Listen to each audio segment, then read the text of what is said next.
किसी की बात को सुनते ही नहीं है, लोगों के बीच में जाते ही नहीं, लोगों की बात को कहते ही नहीं है। ये सिर्फ अपनी मनमानी बात करते हैं। जहाँ पर मुद्दों की बात होती है, जीएसटी मुद्दा, नोटबंदी मुद्दे और स्थानीय किसान मुद्दा, लोगों को गुमराह करते हैं और जो वो मुद्दे होते हैं उनसे भटकाने की कोशिश करते हैं। मोदी जी राहुल गांधी से घबरा गए हैं, ये संदेश किया है। कुछ दिनों बाद लोग यहाँ के पंजाब के भी देखेंगे, वो अपने आप को ठगाव महसूस करेंगे। नमस्ते इंडिया, बुलंद भारत देख रहे हैं आप। भारत जोड़ो यात्रा का 123वां दिन आज है और मॉर्निंग लेग अभी फिनिश हुआ है।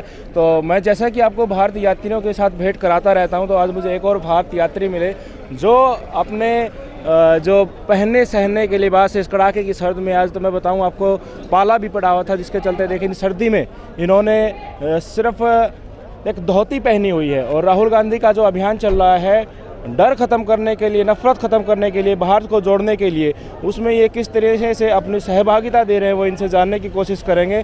पहले तो आप अपना नाम बताइए और भारत जोड़ो यात्रा में आप कब से चल रहे दादा? मेरा नाम विपिन अमरोल काके है। मैं राहुल गांधी की जब से कन्याकुमारी से यात्रा शुरू हुई है और दिल्ली से होते आई है, मैं उनके साथ जुड़ा हुआ हूँ, कंधे से कंधा मिला के चल रहा हूँ। आज जिस तरीके से राहुल गांधी जी अपनी बातों को उठा रहे हैं, चाहे वो रोज़गार की बात हो, बेरोज़गारी की बात हो, महंगाई की बात हो, उन सब प्रभावित होकर मैं राहुल गांधी जी की पद यात्रा में हिस्सा ले रहा हूँ और उनका जहाँ जहाँ उनको ज़रूरत है हम उसमें उनके साथ चलेंगे और कंधे से कंधा मिलाकर चलेंगे। अच्छा, आप बताइए, आपके एक हाथ में लाठी है, दूसरे हाथ में एक मशाल है और जो आपने वेशभूषा बनाई है, चश्मा आपने लगाया है, कौन सी वेशभूषा किसको रिप्रेजेंट कर रहे हैं आप? ये प्रेजेंटेशन नहीं है, ये गांधी विचारधारा है। हम भी चाहते हैं आज जो यात्रा राहुल गांधी जो 3500 के बीच के आसपास जो यात्रा करी है, हम चाहते हैं कि उसमें जब ये कभी यात्रा का जिक्र आए तो हम भी उसमें भागीदारी चाहते हैं कि राहुल गांधी जी ने रोजगार के लिए, महंगाई के लिए और जिन जिन मुद्दों की समस्या हिंदुस्तान के अंदर थी, चाहे कांग्रेस पार्टी सत्ता में थी या नहीं थी, उन्होंने उस बात को उठाया और वो लोगों के बीच में गए। इसी से प्रभावित होकर हम राहुल गांधी की इस पद यात्रा में हिस्सा ले रहे हैं और उनके साथ कंधे से कंधा मिलाकर चल रहे हैं। आपने दिल्ली का जिक्र किया, मैं एक दिल्ली से जुड़ा हुआ एक सवाल पूछना चाहूँगा। जब दिल्ली में भारत जोड़ो यात्रा आ रही थी, काफ़ी बड़ी संख्या में भीड़ देखने को मिली राहुल गांधी की इस यात्रा में, तो उस समय एक दिन के लिए पूरी संसद, खुद प्रधानमंत्री मोदी जी भी मास्क लगाकर संसद पहुंच गए थे। राहुल गांधी जी को सेहत मंत्री ने चिट्ठी भी लिखी थी कि आप कोविड प्रोटोकॉल का यात्रा में पालन कीजिए, यात्रा को स्थगित कीजिए।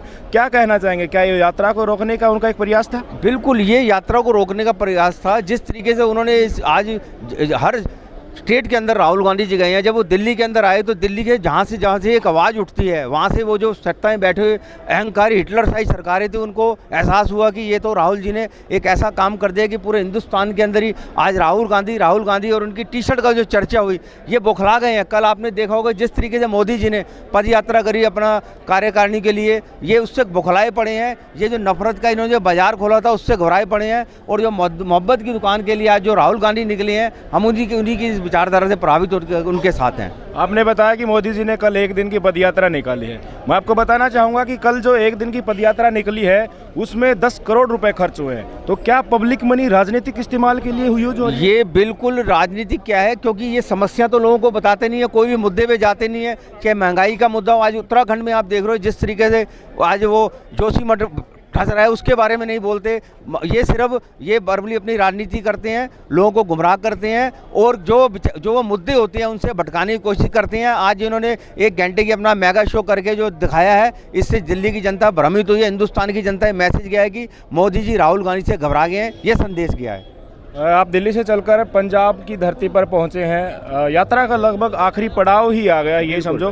क्या आपको देश जुड़ता हुआ दिख रहा है? देश पहले भी जुड़ा हुआ था, लेकिन राहुल गांधी ने आज देश को जोड़ने की जो बात है, जो रोजगार, महंगाई, बेरोजगारी, किसानों की समस्याएं, स्थानीय मुद्दे जो उनको उठाया है, ये भारत को जोड़ने की बात करते हैं राहुल जी। लेकिन विपक्ष कहता है आज भारत नफरत, तो इन्होंने जो नफरत का बीज ऐसा बोया, ये किसी की बात को सुनते ही नहीं है, लोगों के बीच में जाते ही नहीं, लोगों की बात को कहते ही नहीं है। ये सिर्फ अपनी मनमानी बात करते हैं। जहाँ पर मुद्दों की बात होती है, जीएसटी मुद्दा, नोटबंदी मुद्दे और स्थानीय किसान मुद्दा, आज ये नोटबंदी को अपना जिक्र करते हैं कि नोटबंदी के अंदर लोग मरे, उसके बारे में जब बोलते हैं, किसान की शहादत हुई, उनके लिए कुछ मरते हैं। आज इन्होंने लोगों को कुछ नहीं दिया, सिर्फ इन्होंने बर्बली बातें करी। राहुल गांधी जी इन बातों को उठाते हैं, लोगों के बीच में जाते हैं, स्थानीय मुद्दों को सुनते हैं, इसीलिए हम उनकी विचारधाराओं के साथ उनके साथ हैं, राहुल गांधी जी के साथ कंधे से कंधा मिलाकर चल रहे हैं। राहुल गांधी जी ने कल पंजाब के सीएम को एक नसीहत दी थी, कल संबोधन आपने सुना होगा कि पंजाब को पंजाब के लोगों द्वारा ही और पंजाब से चलाना जाना चाहिए, पंजाब को दिल्ली से न चलाना जाना चाहिए। और जो मुख्यमंत्री साहब हैं भगवंत मान जी, उनको कहा था कि आपको किसी का रिमोट कंट्रोल नहीं बनना चाहिए। आज उनका बयान आया है, उन्होंने कहा है कि आप पंजाब के बारे में राहुल गांधी जी ना ही बोलो तो अच्छा है। आपने किस तरीके से 2 मिनट में कैप्टन साहब को सीएम की कुर्सी से उतारकर चन्नी साहब को सीएम बना दिया, तो आप तो बोलने लायक ही नहीं है। क्या कहना चाहेंगे उनके खिलाफ? देखिए, कांग्रेस पार्टी हर कार्यकर्ता को मौका देती है।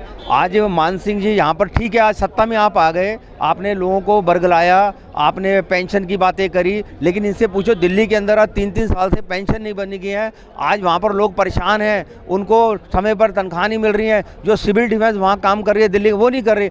ऐसे ही ये दिल्ली पंजाब के लोगों को भी ठगने के लिए आए हुए हैं। इनका काम सिर्फ जुमलेबाजी करना है और फ्री के नाम पे कुछ नहीं है। अभी आपने देखा होगा भी इनके ऊपर हाई कोर्ट ने भी कहा है कि जो 163-37 करोड़ रुपए हैं, 67 करोड़ हैं, वो जल्द से जल्द जमा कराओ। जो आपने जो प्रचार के अंदर खर्च करे, वो ये चीज़ों का जवाब नहीं देते। ये सिर्फ जुमलेबाजी करते हैं, इसके अलावा कुछ नहीं। कुछ दिनों बाद लोग यहाँ के पंजाब के भी देखेंगे, वो अपने आप को ठगाव महसूस करेंगे और जुमलेबाजी की बातों में नहीं आएंगे। देश की जनता को और पंजाब की जनता को भारत जोड़ो यात्रा के इस मैदान से क्या संदेश देना चाहेंगे? बिल्कुल, आज जिस तरीके से आज ये हमने जो कपड़े नहीं उतारे हैं, ये आज जो भारत को जोड़ने की जो राहुल गांधी ने महिमा उठाई है, जो लोगों को बातों के बीच में जाके समस्याओं को समझ रहे हैं, उसको देखते हुए हमारी भारत जोड़ो यात्रा है। भारत जोड़ो यात्रा का मकसद है हम मोहब्बत की दुकान खोलना। घबराने की ज़रूरत नहीं है। महंगाई के नाम पे कांग्रेस आपके बीच में खड़ी है, बेरोजगारी के लिए आप लड़ने के लिए आपके बीच में खड़ी है, रोजगार मिलने ना मिलने के लिए भी आपके बीच में कांग्रेस आपकी बातों को उठाएगी। यही भारत जोड़ो यात्रा का संदेश है, यही राहुल जी का संदेश है और यही गांधी की विचारधारा है। विपिन जी को सुना आपने, तमाम सामुदायिक मुद्दों पर हमने इनसे बातचीत की, काफ़ी रोचक चर्चा इनके साथ हुई। आप देख रहे थे बुलंद भारत। नमस्कार।